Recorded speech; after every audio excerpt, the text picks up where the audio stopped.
डूब मरने की बात है हमारे लिए। हमारा भगवा चोला कलंकित हो रहा है, ये मुद्दा है। अखिलेश अगर किसी श्रद्धा के स्थान में जाकर के माथा टेक देता है तो आपके लिए मुद्दा है, लेकिन आपका मुख्यमंत्री गौ हत्या कराता रहे, उसको बढ़ावा देता रहे, आपका मुद्दा नहीं है। शर्म आनी चाहिए। एक निर्जीव झंडा, तुम्हारे देश का तिरंगा, अगर अभी कोई काट दे, फाड़ दे, जला दे, आप उसको बंद कर दोगे और हमारी जीवित मां को काट रहे हो कि भाई आओ तुमको हम तुम्हारे प्राण ले ही लेंगे, और हम मना करते रहे नहीं नहीं नहीं नहीं नहीं नहीं, और वो जबरदस्ती करके छुड़ा दे। अब आप कल्पना करो, कुछ लोग आएंगे, वो कहेंगे कि हम चलो प्रयाग नहाएंगे, वहां 2-4 को कुचल के मार देंगे ताकि उनको मोक्ष मिले और उसको हमको पुण्य मिले। गाय की हत्या धड़ल्ले से हो रही है, गाय की मांस की बिक्री विदेशों में आयात निर्यात हो रहा है, ये मुद्दा नहीं है। तुम मंदिर तोड़ दो, तुम गंगा को बांध दो, तुम जो है गंगा में क्रूज चलाने लगो, उसी में शौचालय बनवा करके खड़ा कर दो मकान, तुम ये सब करो, तुमको कोई ना बोले। क्यों? खिलखिलाने में क्या समस्या है? कोई बात अगर ऐसी आ जाती है जिसमें हंसने का कुछ बिंदु होता है तो हमने हंसा। प्रयागराज की धरती पर इस वक्त महाकुंभ का दिव्य और भव्य आयोजन किया जा रहा है और ऐसे में 29 तारीख को जो हादसा हुआ उसको लेकर कई सवाल खड़े हो रहे हैं कि आखिर हादसा जो हुआ उसका आंकड़ा छिपाया जा रहा है, या जिस तरीके से देखा जा रहा है कि हादसा कई जगह हुआ लेकिन दिखाया सिर्फ 1 या 2 जगह हुआ। आज हमारे साथ बातचीत करने के लिए जगत गुरु शंकराचार्य अवमुक्तेश्वरानंद सरस्वती महाराज हमारे साथ मौजूद हैं। बातचीत करेंगे इनसे। महाराज जी, इस तरीके से जो हादसा हुआ था, कहीं ना कहीं उसको लेकर कई सवाल आपने खड़े किए थे, क्या लग रहा है कि इस तरीके से आंकड़ा छुपाया गया है क्या?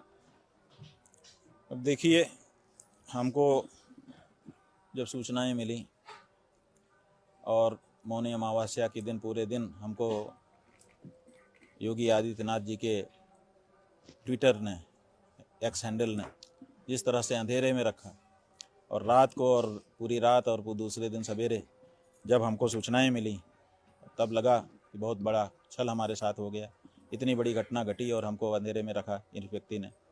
तो हमने अपना भाव व्यक्त किया। उसके बाद से तो सब कुछ लगभग सामने है। हालांकि अभी तक सारी बातें सामने नहीं आ रही हैं, लेकिन उल्लेख तो हो ही रहा है कि ये घटनाएं घटी और जगह जगह के बारे में उल्लेख हो रहा है। धीरे धीरे सब परत उघड़ करके सामने आ रही है। हमारा काम ये नहीं है कि हम सब कुछ सामने लाएं, हमारा काम ये है ही नहीं। लेकिन हम तो क्या करें, मृत्यु को देख करके और लोगों की बड़ी दारुण मृत्यु को देख करके क्षुब्ध हो गए। तो जो कुछ हमने कहा, आक्रोश हमारे मन में था, उसको हमने प्रकट किया।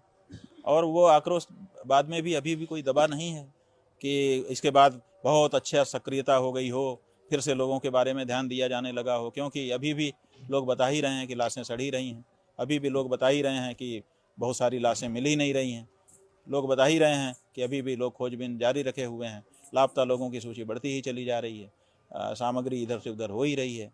तो अभी भी कुछ ऐसा नहीं हो गया है जिससे लगे कि बहुत अच्छा, चलो कम से कम अब सुधार हो गया। मौतों पर भी राजनीति होती हुई नजर आ रही है। इस तरीके से कुछ लोग कह रहे हैं कि जिनकी मौत हो गई उनको मोक्ष मिल गया।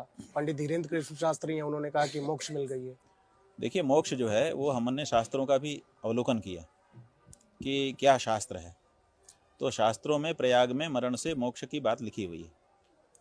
सिता सिते सरिते यत्र संगते तत्राप्लुतासो दिवमुत्पतन्ति ये वै तन्मं विसृजन्ति धीराः ते जनासो अमृता भवन्ति, वेद कह रहा है। तो यहाँ पर जो शरीर छोड़ेगा उसको मृत्यु होगी। तो हमने सोचा कि भाई शरीर छोड़ेगा का क्या तात्पर्य है, छोड़ेगा कि छुड़ा लिया जाए। यहाँ सबसे बड़ा सवाल ये है कि जो छोड़ेगा मतलब ये इच्छा करके आएगा कि अब प्रयाग में जाके शरीर को पूरा कर लेता हूँ, मेरे जीवन का प्रयोजन पूरा हो चुका है, तो वो आएगा। उसकी एक विधि है, हमने निर्णय सिंधु देखा, धर्म सिंधु देखा, प्रयाग में मरण की एक विधि है। उस विधि से जो प्रयाग में शरीर छोड़ेगा उसको मोक्ष मिलेगा।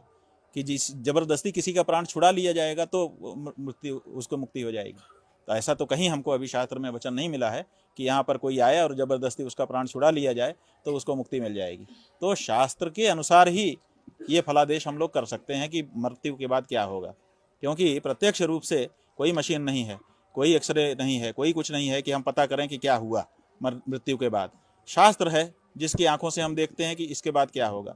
तो शास्त्र में लिखा है ये वही तन्मम विसृजन्ति, जो अपने प्राणों का विसर्जन यहाँ करेंगे। माने जैसे मूर्ति का विसर्जन होता है तो मूर्ति का विसर्जन करने वाला उसको हाथ में लेके तब विसर्जन करता है। ऐसे ही जब हम अपने प्राण हथेली पे लेके विसर्जन कर देंगे तब ना मुक्ति होगी कि हमारे से कोई आए हम यहाँ और हमको छुड़ा ले। कि भाई आओ तुमका हम अब तो हम तुम्हारे प्राण ले ही लेंगे, और हम मना करते रहे नहीं नहीं नहीं नहीं नहीं नहीं, और वो ज़बरदस्ती करके छुड़ा दे। अब आप कल्पना करो कि जिस समय 10 लोग चढ़े होंगे किसी एक व्यक्ति के ऊपर, वो माँ होगी, वो बहन होगी, वो बेटी होगी, वो बच्चा होगा, वो बूढ़ा होगा, उसके ऊपर लोग चढ़े चले जा रहे हैं। उसकी आंख पे पैर है कि नाक पे पैर है कि कान पे पैर है कि छाती पे पैर है कि कहाँ है, कुछ पता नहीं है, और वो दम उसका घुट रहा है, आंखें उलट रही हैं। ऐसे समय में वो प्राणों की भीख मांग रहा है, पूरा जितनी ताकत है उतने से प्रतिकार कर रहा है कि नहीं मेरे प्राण मत लो, और ऐसे समय में उसके प्राण चले गए। अब आप कह रहे मोक्ष हो जाएगा। ये वही तन्मम विसर्जन्ति, जो यहाँ पर इच्छापूर्वक विसर्जन करेंगे उनको मुक्ति होगी, लेकिन किसी के प्राण जबरदस्ती ले लिए जाएं तो मुक्ति होगी, ऐसा वाक्य अभी तक हमको शास्त्र में नहीं मिला है। हम चाहते हैं कि वो लोग जो ऐसा वक्तव्य दे रहे हैं वो शास्त्र का प्रमाण लेकर के सामने आए ताकि चर्चा हो सके। क्यों? ये बहुत जरूरी है, अन्यथा क्या होगा कि इसी का निरूपण कर देंगे और कभी भी भगदड़ मचेगी, लोग कहेंगे ये तो मुक्ति हो गई। ये बहुत सरल रास्ता लोगों की हत्या का बना लिया जाएगा। आप लाइए भीड़ और वहाँ पे हत्या कर दीजिए कुचल करके, और कह दीजिए कि साहब मोक्ष हो गया, हम तो बहुत, हमको इनाम दो क्योंकि हमने तो मोक्ष करा दिया। अब 40 करोड़ लोग जो यहाँ कहे जा रहे हैं कि आए, अब 40 करोड़ में से जितनों को मुक्ति दिला दी गई, यही तो सबसे बड़ा, मतलब सबसे बड़ा मेडल अब इसके चीज के लिए हो गया। आज जो व्यक्ति ऐसा वक्तव्य दे रहे हैं वो ये निरूपित करने की कोशिश संभवतः कर रहे हैं, जो धारणा निकाली जा सकती है कि सबसे बड़ा काम इन्होंने किया कि इतने लोगों को तो मुक्त ही कर दिया, मोक्ष प्रदान कर दिया, मोक्ष प्रदाता हैं, तो मोक्ष प्रदाता के रूप में क्या इनको अभिनंदन किया जाना चाहिए? आप बताइए कौन कर सकेगा ये अभिनंदन?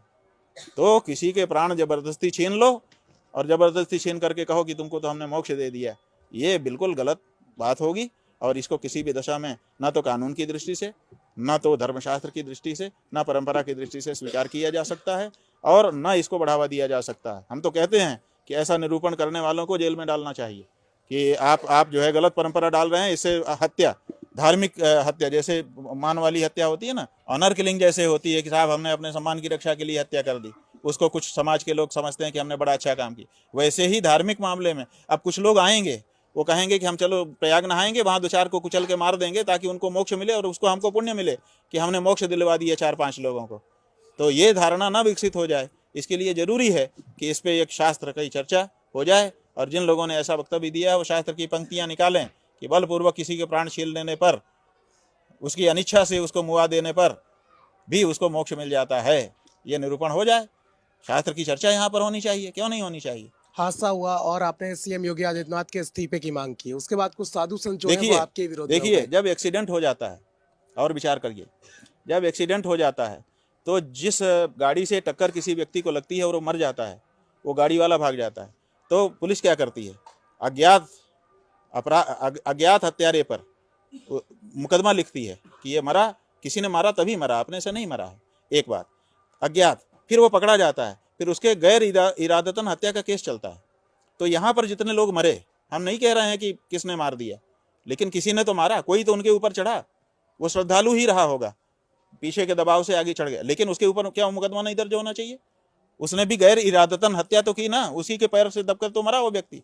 वो इतने सारे व्यक्ति मरे, जितने भी मरे, तो किसके ऊपर मुकदमा अभी तक 7 दिन में दर्ज हुआ? बताओ, कानून क्या कहता है? आप लोग तो पत्रकार हो, आप लोग कानून भी जानते हो, रोज पुलिस थाना सब देखते रहते हो, अपराध भी कवर करते रहते हो। आप बताइए, इतने लोग मर गए, किसी ने तो मारा उनको, तो किसके ऊपर? अज्ञात लोगों के ऊपर गैर इरादतन हत्या का मुकदमा दर्ज होना चाहिए।